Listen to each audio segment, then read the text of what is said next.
páči. Dobrý deň, prajem. Chcem vás veľmi pekne poprosiť, Paľová, viete ma prepojiť na riaditeľa väznice Leopoldov? A čo to, akože, a čo pána riaditeľa? No pána riaditeľa, pretože tam máme človeka, Julius Kováč, ktorý má vysoký tlak, nedávajú mu lieky a teraz mu ešte len dali podpísať papier, že ich objednali.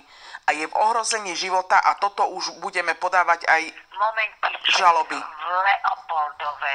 Ďakujem. Moment.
Dobrý, Paľová, chcem vás poprosiť, bola som prepojená za pánom riaditeľom, ale nikto mi neberie, tak mi prepojte niekoho kompetentného.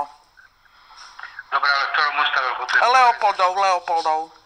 Leopoldove, tak tam vás dám na sekretariát, dobre? Dobre, ďakujem.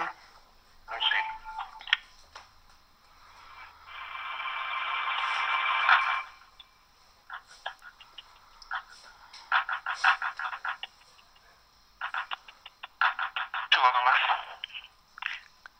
Sekretariát ústavu Leopoldov, počúvam vás. Dobrý deň, doktorka Paľová Košice. Chcem vás veľmi pekne poprosiť, volám ohľadom pána doktora Juliusa Kováča. Teraz mi telefonoval, má zdravotné problémy, lieky mu nedávate. Ja neviem, či je vašou snahou ho zlikvidovať, alebo aké sú tam pokyny.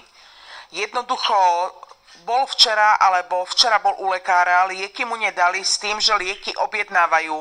Lieky na vysoký tlak brať musí.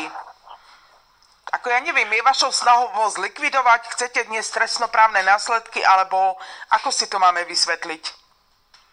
Viete čo, ak chcete v tej veci, môžete napísať mail. Ale počúvajte, my nemáme čas písať mail. Jemu je zle, on má vysoký tlak. Aha, chápem.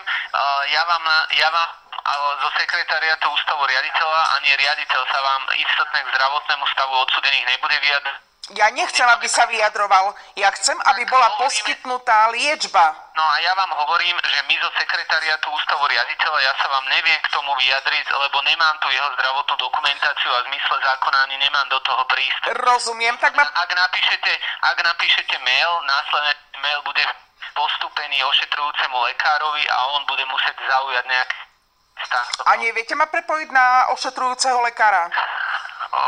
Ja fakt nemám chuť mailovať a človek nám tam zomiera na vysoký tlak. Ja neviem, tam je snaha Fica ho zlikvidovať. No to áno, to vieme, o koho sa jedná, prečo tam je. Všetko vieme. Dobre, tak ja neviem, ale... Skúste ma prepojiť za pánom... Dobre? Buďte taký dobrý, ďakujem.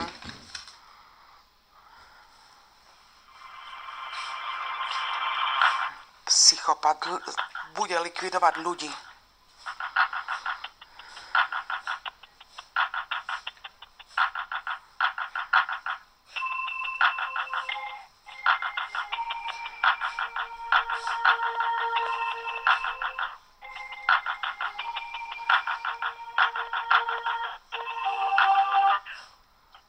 Dobrý deň, pri telefóne doktorka Gregorová.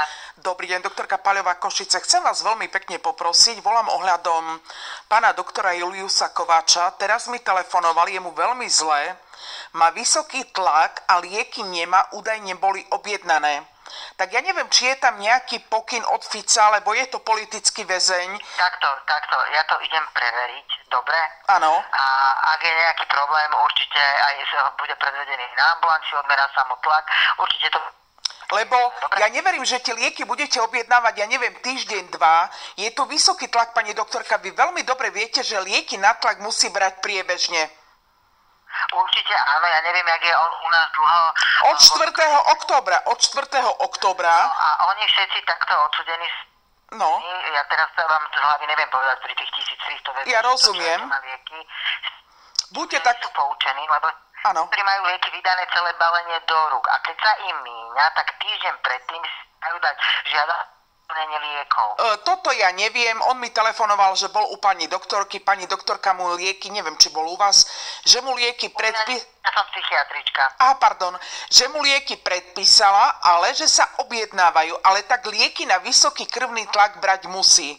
Tak jednoducho, buďte taká láskavá. A dáme to do... A dajte, lebo keď sa niečo stane, ja jedno hovorím, my máme jeho vyjadrenia ponahrávané, ako sa cíti a potom bude trestnoprávne zodpovedný človek, ktorý pochybil. A jeho dcera je na dosť vysokom poste, že jednoducho nenechá to len tak, aby jej otec zomrel vo väzbe, len kvôli tomu, že proste je tam snaha o likvidáciu a je tam snaha o jeho zlikvidovanie zo strany Fica a tak ďalej. Takže buďte taká láskavá, pani doktorka. Toto ja absolútne nemám takéto informácie ani túto vedomosť. Ja viem. Hovorím, idem to hneď preveriť. Poviem vám takto, pani doktorka, popieral atentát na Fica. Žiadny atentát nebol, lebo už teraz unikli ďalšie videá, ako to skutočne bolo nafingované. Tak nech pán Fico nezneužíva svoju moc a nestrká ľudí do väzby len preto, že nesúhlasia s jeho názormi. Lebo kopec psychiatrov sa vyjadrilo, kam patrí Fico. Určite nie za premiéra. Buďte taká láskavá a dajte tú vec do poriadku. Ďakujem. Ja na to. Dobre, ďakujem vám veľmi pekne. Prajem pekný deň. Dovidenia.